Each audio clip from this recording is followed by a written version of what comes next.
Bonjour à tous et bienvenue dans ce nouveau numéro de Vue d'Europe. Nous sommes de retour à Strasbourg et aujourd'hui, nous partons à la rencontre de Thierry Mariani, député du Rassemblement national au Parlement européen.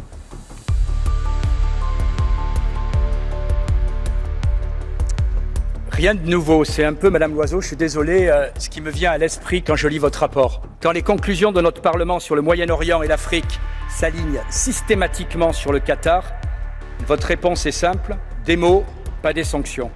Ce rapport est dans l'exacte continuité de ce que fut notre Parlement sous l'emprise qatari, fort avec les faibles, faible avec les forts.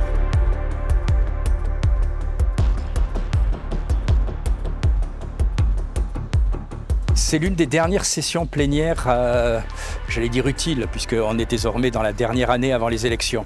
Donc ce qui est intéressant, et on le voit bien, c'est que l'Union européenne essaie, comme d'habitude, de pousser son agenda le plus possible.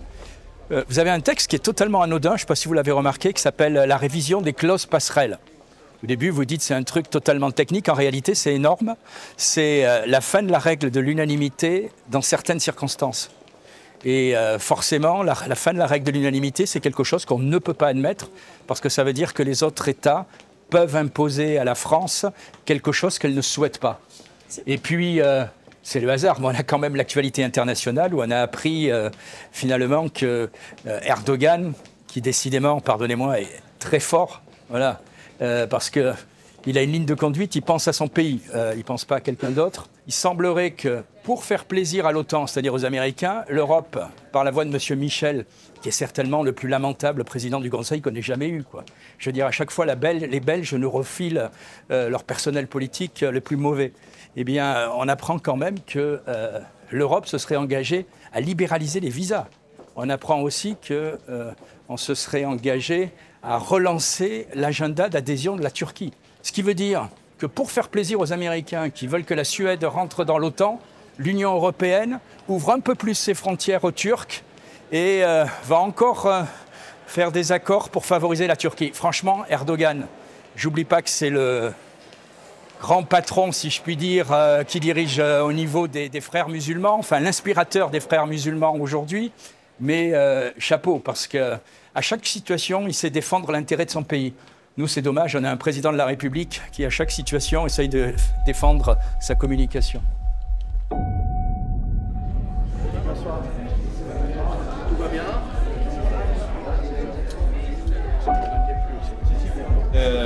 Bienvenue donc à cette réunion de groupe. L'ordre du jour de cette réunion de groupe ainsi que le procès verbal de la réunion précédente. Merci Président. Buonasera a tutti. 4 amendments on the ambient air quality, 25 on the COVID-19. Oui, merci Jordan. Je pense que demain, quelqu'un de notre groupe devrait prendre la parole suite à ce qui s'est passé au sommet de l'OTAN. Qu'est-ce qu'on a laissé une fois de plus à M. Erdogan, qui est un maître chanteur professionnel et qui a compris très bien comment on fonctionne, pour qu'il enlève son veto à l'entrée de la Suède. Il est totalement exclu qu'il ait fait par générosité et il est fort probable qu'on l'ait accepté par bêtise.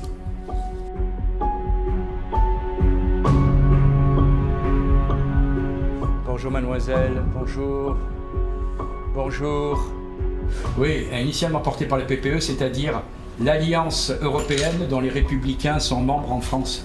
L'Alliance républicaine. L'Alliance, pardon. C'est-à-dire l'Alliance. L'Alliance européenne dont les... Non, attendez, c'est pas assez clair. Initialement porté par le PPE, c'est-à-dire ceux qui comprennent les Républicains en France. C'est-à-dire le groupe qui contient les Républicains. Voilà, c'est-à-dire le groupe dont sont membres les Républicains en France. Voilà, qui est tout plus clair.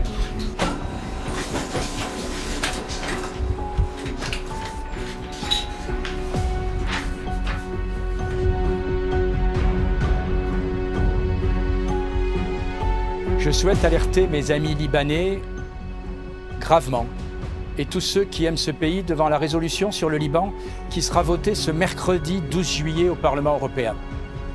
Initialement, cette résolution était portée par le PPE, c'est-à-dire en réalité le groupe dont sont membres les Républicains en France. Ce texte, en réalité, est devenu un véritable coup de couteau dans le dos des Libanais. En effet, la résolution du Parlement européen accuse le peuple libanais, je cite, de laisser prospérer l'escalade de la rhétorique contre les réfugiés. Le Parlement européen accuserait presque l'un des peuples les plus accueillants du monde de xénophobie. Pire, il appelle au maintien, une fois de plus, des réfugiés syriens sur le sol libanais plutôt qu'à leur rapatriement en Syrie. Et d'abord, pourquoi on s'intéresse au Liban? Il y a beaucoup de pays, vous le savez, que la France a une histoire commune avec le Liban. Le Liban et la Syrie, d'ailleurs, ont été sous mandat français pendant l'entre-deux-guerres. Et au Liban, il y avait encore une forte tradition française ces dernières années. J'hésite aujourd'hui parce que la dernière fois que j'y suis allé, je me suis aperçu que dans la rue, toutes les publicités étaient en anglais, ce qui est quand même un symbole. Avant, elles étaient en français. Et désormais, on rencontre beaucoup de responsables politiques qui s'expriment en anglais et plus en français. Et donc, en réalité, ce pays est aussi un pays qui nous est proche, un pays qui peut-être représente les menaces de demain pour la France. Qu'est-ce que je veux dire par là? Le Liban, ça a été présenté pendant des dizaines d'années comme une sorte de modèle de coexistence de communautés musulmans, orthodoxes, catholiques. Et en réalité, aujourd'hui, ce modèle est en train d'exploser. Pourquoi il est en train d'exploser? Parce qu'on voit très bien qu'il y a une communauté qui prend le dessus sur l'autre. On voit très bien que les chrétiens libanais, comme les chrétiens du Moyen-Orient, petit à petit quittent cette zone. Et c'est surtout un pays qu'on a, j'ai envie de vous dire, condamné. Il y a 2 millions de réfugiés au Liban. Mais il n'y a normalement que 6 millions d'habitants. C'est-à-dire, imaginez qu'en France, on ait 22 millions de réfugiés. 22 millions de réfugiés. C'est inimaginable. Ça veut dire que dans le moindre village, les écoles explosent. Ça veut dire qu'on aurait une explosion de la délinquance, parce que c'est le cas au Liban. Et au Liban, c'est très clair, c'est une explosion de la délinquance qui est liée à l'afflux de réfugiés syriens qui se sont rajoutés aux réfugiés palestiniens qui sont là depuis des années. Et en réalité, aujourd'hui, la guerre en Syrie est terminée. Le gouvernement Bachar el-Assad a gagné. Je n'ai jamais pensé, contrairement à ce que certains disent, que c'était un gouvernement idéal. J'ai dit que l'intérêt de la France, c'était de ne pas avoir un gouvernement islamiste. Et au risque de vous choquer, je préfère un gouvernement autoritaire qui n'est pas un ennemi de la France qu'un gouvernement islamiste qui est l'ennemi de la France. Voilà. Vous savez, des fois, il faut choisir entre l'un et l'autre. Il n'y a pas de troisième solution. Et donc, en réalité, au Liban, aujourd'hui, eh bien, l'Union européenne refuse d'aider ces réfugiés s'ils retournent volontairement en Syrie. Et pourquoi? Parce que tout simplement, on ne veut pas reconnaître qu'on s'est trompé sur toute la ligne en Syrie. Et en réalité, on est en train de détruire ce pays. De détruire ce pays parce qu'on leur impose de garder ces réfugiés pour continuer à aider ces réfugiés. Voilà. Et donc, c'est quand même quelque chose de criminel. Alors, on s'en lave les mains en disant que c'est un gouvernement où ils sont incapables de s'entendre entre eux. Soyons honnêtes, il y a quand même une part de vrai, puisqu'on voit qu'il y a toujours beaucoup de temps pour désigner un président libanais. Le premier problème, ce sont d'abord ce nombre de réfugiés, qui est un record du monde, voilà. Et tant qu'on impose que ces réfugiés restent sur ce pays, on détruit l'équilibre. Et pourquoi, je disais, c'est ce qui menace la France? Parce qu'on voit qu'une immigration sans limite, on en est encore heureusement extrêmement loin en France, mais une immigration sans limite, où c'est toujours plus, eh bien un jour, le pays est déstabilisé. Une nation, c'est quoi? Un territoire, une culture, une population. On ne change pas le territoire, on change discrètement la culture, parce qu'on change la population en réalité. Voilà, et il suffit de regarder les émeutes de ces derniers jours. Bon, peut-être que M. Darmanin va nous expliquer que c'est encore les supporters anglais, mais tous ceux qui ont vu les images ont compris qu'il y avait quand même beaucoup de supporters anglais qui étaient certainement issus de l'immigration dans ce cas-là. This part is more than 50%? Yes, more than 50%. What is it here? What is the most important city here? The most important city is around Stuttgart. Stuttgart, and here? Yeah.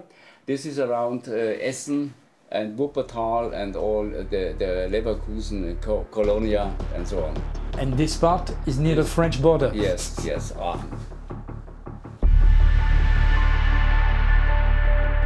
Ici, au Parlement européen, vous siégez au sein de plusieurs commissions. Alors, vous êtes coordinateur de votre groupe politique, donc groupe Identité et Démocratie, au sein de la Commission des Affaires étrangères. Vous siégez également au sein de la Commission du Commerce international, de l'Industrie, mais aussi la Commission Droits de l'Homme. Mais vous êtes aussi membre de nombreuses délégations internationales, comme par exemple l'Asie centrale. Ça fait beaucoup. Alors comment est-ce que vous faites pour gérer tout cela? Parce que l'agenda il est très serré, on le sait très bien. Quelle est votre journée type? Quelle est la journée type d'un député européen qui est aussi coordinateur en commission des affaires étrangères? On a des priorités. Moi, ma priorité, par exemple, en ce moment, c'est la commission sur le commerce international. On est dans une sorte de course folle vers le libre-échange. On a conclu un traité sur le libre-échange avec la Nouvelle-Zélande. Il devrait être ratifié au Parlement. La Nouvelle-Zélande, c'est 5 millions d'habitants. On donne accès à la Nouvelle-Zélande à un marché de 450 millions d'habitants. Et vice-versa, nous, on sacrifie, si je puis dire, notre marché pour donner simplement accès à 5 millions de consommateurs. Et puis surtout, on va être inondé de produits agricoles qui viennent de la Nouvelle-Zélande. La Nouvelle-Zélande, c'est sympathique. Moi, j'adore le rugbyman. Mais si ma mémoire est bonne, c'est à 18 000 kilomètres. À 18 000 kilomètres. C'est-à-dire qu'alors qu'on nous explique qu'il faut économiser pour le réchauffement de la planète et tout, le libre-échange, en réalité, c'est conçu comme le conçoit l'Union européenne. C'est totalement opposé à tout ce qui est commerce de proximité, échange de proximité. Mais comme très souvent, l'Union européenne a des grands principes et fait le contraire. Voilà. Et donc, j'étais en Indonésie avec la commission commerce international. Il faut savoir que, par exemple, on est en discussion pour un traité avec l'Indonésie, mais qu'en réalité, tout ça est en train, heureusement, aujourd'hui, de bloquer parce qu'on n'est pas d'accord sur leur certification halal des produits. Mais l'Indonésie, c'est que 350 millions d'habitants. Et là aussi, c'est avec qui produisent à des coûts bien inférieurs à ceux de l'économie européenne. Bref, à vouloir signer des traités de libre-échange avec le monde entier, on sacrifie une partie de notre industrie, on sacrifie une partie de notre agriculture. Vous savez, ce que je retiens après 4 ans au Parlement européen, c'est que la construction européenne, telle qu'elle est vécue ici dans ce Parlement, ce n'est pas juridique, c'est religieux. C'est-à-dire? C'est-à-dire que l'Europe nous apporte le bien à sa manière. Et si vous le refusez, c'est presque louche. C'est presque que vous êtes un hérétique. Si vous refusez le bien, c'est que vous êtes le mal. On est dans un raisonnement, excusez-moi, très inquiétant. Et d'ailleurs, on le voit aussi en France. Où en France, moi j'estime que la liberté d'opinion est en train de reculer et qu'aujourd'hui, on vous explique qu'il faut censurer les réseaux sociaux. Si la haine est sur les réseaux sociaux, qu'est-ce que c'est que la haine? Si je dis qu'il y a trop d'immigrés en France, c'est être haineux? Non, c'est dire la réalité, hélas, de ce pays. Je crois que notre groupe peut proposer, comme on l'avait fait à plusieurs reprises, un candidat pour le prix Sakharov. Mon idée est simple. C'est que, bien sûr, on n'a aucune chance de gagner. Mais on peut faire parler de nous. Je vous rappelle simplement cette phrase d'Elon Musk: la liberté d'expression est le fondement d'une démocratie. Il n'y a rien de plus urgent que de le répéter auprès des institutions européennes. C'est pour ça que je vous propose de défendre sa candidature.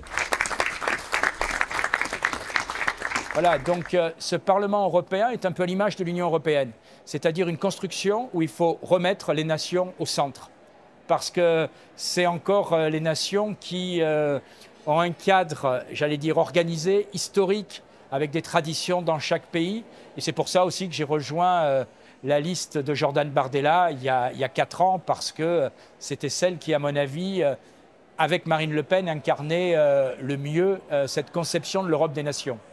Bon, allez, je passe au dossier suivant. Initiative citoyenne pour des cosmétiques sans cruauté. Eh bien, il n'y a plus de délibération, donc il n'y a plus de cruauté. Alors on passe au dossier suivant, c'est Mathilde, sur la nourriture et les additifs nitriteux. Parlons de votre parcours qui est très impressionnant puisque vous avez été élu plusieurs fois, vous avez été maire, vous étiez conseiller régional, député à l'Assemblée nationale en France, vous étiez également ministre des Transports, mais aussi le représentant spécial de la France en Afghanistan. Si vous deviez résumer votre parcours politique en 1 minute, ça donnerait quoi? Écoutez, j'ai envie de vous dire, c'est un parcours à l'ancienne, c'est-à-dire que j'ai commencé comme maire d'une ville de 10 000 habitants, et qui était en plus la commune où était mon père ou ma mère, etc. Et pourquoi je dis c'est un parcours à l'ancienne? Parce que c'était une époque où on ne commençait pas une carrière par la banque Rothschild, on a commencé par le terrain et à comprendre les gens. Je pense que si M. Macron avait commencé comme maire ou comme adjoint au maire, il n'aurait pas ces réactions. Et puis après, c'est une carrière où j'ai surtout essayé de défendre mes convictions, c'est-à-dire qu'est-ce qui pour moi est primordial pour l'avenir de la France, et aussi en pensant, maintenant que j'ai des enfants, quelle France j'ai envie de leur laisser. Et je ne vous cache pas que quand je vois la France d'aujourd'hui, j'ai quelques inquiétudes, d'où le fait que j'ai rejoint le Rassemblement national, parce que je pense que c'est aujourd'hui le seul parti qui est capable, eh bien justement, de faire en sorte que notre pays existe encore dans quelques années. Pourriez-vous nous parler de 2 souvenirs les plus marquants de votre vie politique? Le plus marquant, d'abord, historiquement, c'est certainement quand j'ai été élu maire. C'est peut-être pas le plus important, mais maire de la commune, même si elle n'est pas très importante, où vous avez grandi, vous avez vos parents, c'est aussi une sorte de consécration par les siens. Et puis, je le répète, ça permet de voir exactement les préoccupations de nos concitoyens. Et ensuite, je retiens des moments dans ma campagne. Vous voyez, par exemple, je n'étais pas encore député français, mais je me souviens de la campagne pour le référendum au moment de Maastricht, où il y avait quand même... c'était une première, parce qu'on ne parlait pas de gauche, on ne parlait pas de droite, mais se retrouver côte à côte des gens comme Jean-Marie Le Pen, Charles Pasqua, Philippe de Villiers, Jean-Pierre Chevènement, le responsable du Parti communiste de l'époque. Tout ça a bien changé, mais où se retrouvaient côte à côte des gens qui venaient de tous les partis, mais qui se disaient en réalité quel est l'intérêt de la France.